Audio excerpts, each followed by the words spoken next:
Alam mo ba na may apps na konektado sa ating Google account na kahit naka-uninstall na yung apps, ay connected pa rin yung Google account natin. Ibig sabihin, hindi automatic kapag in-uninstall natin yung apps, ay nawala na rin yung connection ng Google. Pero alam mo ba na may paraan na makikita pa rin natin yung apps na naka-install na konektado ang ating Google account? Kung gusto mong malaman, panoorin mo ang video na to. Una, punta tayo sa settings ng ating cellphone. Ayan, kung nasa settings na tayo ng ating cellphone, hanapin nyo lang yung Google at pindutin lang to. Then, pindutin lang tong all services. Then, scroll up lang natin.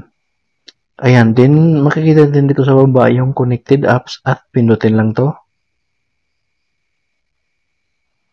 Ayan, so dito natin makikita lahat ng apps na connected sa ating account. So kahit hindi mo na ginagamit yung apps ay makikita mo pa rin dito na konektado ang iyong Google account. So paano nga ba i-delete kung halimbawa na-delete mo na yung apps at hindi mo na ginagamit at connected pa rin? Ang gagawin lang natin ay pinutin lang yung apps. So halimbawa itong Facebook, pinutin lang natin.